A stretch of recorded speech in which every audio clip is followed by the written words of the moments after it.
ആകാശവാണി.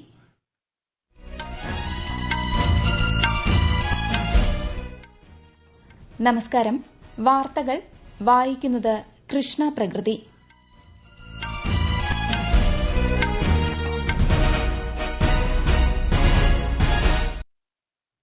പ്രധാന വാർത്തകൾ. അക്കൌണ്ട് ഉടമകൾക്ക് 4 നോമിനികളെ വരെ അനുവദിച്ചുകൊണ്ടുള്ള ബാങ്കിംഗ് നിയമ ഭേദഗതി ബിൽ പാർലമെന്റ് പാസാക്കി. ഊർജ്ജ വ്യാവസായിക മേഖലകളിൽ സ്വാശ്രയത്വം ലക്ഷ്യമിട്ട് 12ാം ഘട്ട കൽക്കരി ഖനി ലേലം ഇന്ന് ന്യൂഡൽഹിയിൽ ആരംഭിക്കും.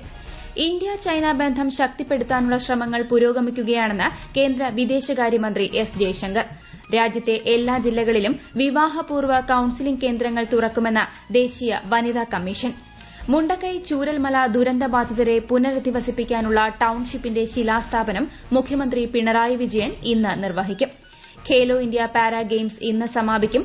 ഐപിഎൽ ക്രിക്കറ്റിൽ രാജസ്ഥാൻ റോയൽസിനെതിരെ കൊൽക്കത്ത നൈറ്റ് റൈഡേഴ്സിന് ജയം. വാർത്തകൾ വിശദമായി.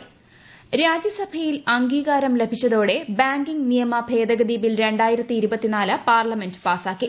ലോക്സഭ നേരത്തെ ബിൽ പാസാക്കിയിരുന്നു. ഒരു ബാങ്ക് അക്കൌണ്ടിന് നിലവിൽ ഒരു നോമിനി എന്നുള്ളത് 4 ആയി ഉയർത്താനും ബിൽ വ്യവസ്ഥ ചെയ്യുന്നു. രാജ്യത്തെ ബാങ്കിംഗ് മേഖലയെ ശക്തിപ്പെടുത്തുന്നതിനായി സർക്കാർ ഒട്ടേറെ പരിഷ്കാരങ്ങൾ സ്വീകരിച്ചിട്ടുണ്ടെന്ന് രാജ്യസഭയിൽ ചർച്ചയ്ക്ക് മറുപടിയായി കേന്ദ്ര ധനമന്ത്രി നിർമ്മല സീതാരാമൻ പറഞ്ഞു.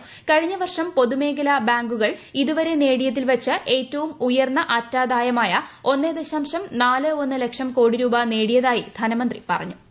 Focusing on a lot of structural reforms, but our efforts are not restricted only to that. We have deepened financial inclusion, took banking to the last citizen, and ensured that citizen-centric banking is importantly served as an interface. 55 crore Jan Dhan accounts have been opened, of which over 55% of them are women, and 66% have been in rural or semi-urban centered bank branches.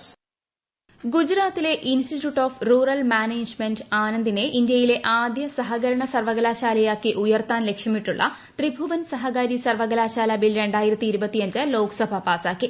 സഹകരണ മേഖലയിൽ സാങ്കേതിക management വിദ്യാഭ്യാസവും പരിശീലനവും നൽകുന്ന സ്ഥാപനമായി institute of rural management ആനന്ദിനെ ഉയർത്തും.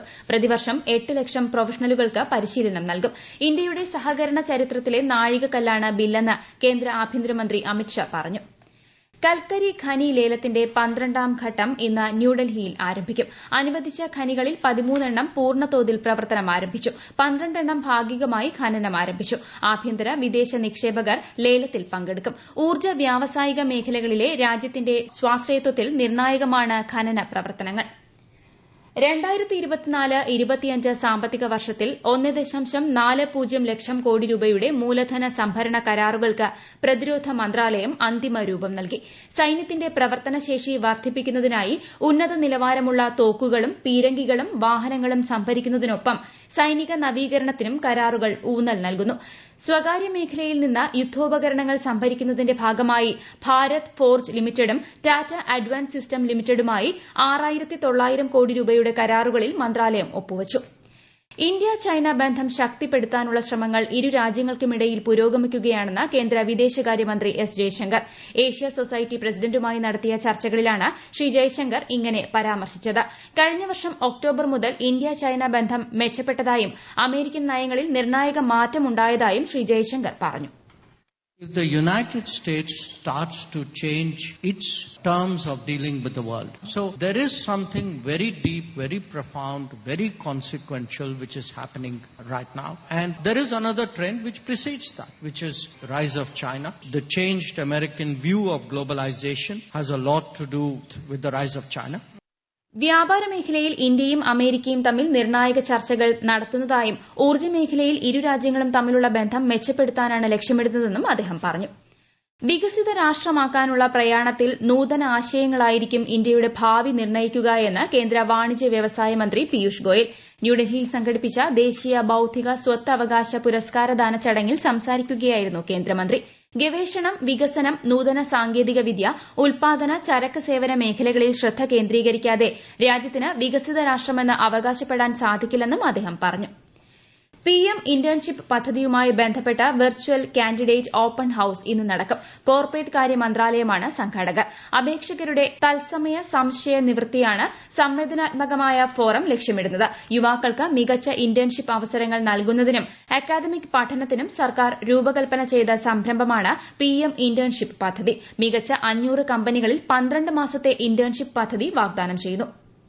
രാജ്യത്തെ എല്ലാ ജില്ലകളിലും വിവാഹപൂർവ്വ കൌൺസിലിംഗ് കേന്ദ്രം തുറക്കുമെന്ന് ദേശീയ വനിതാ കമ്മീഷൻ അറിയിച്ചു.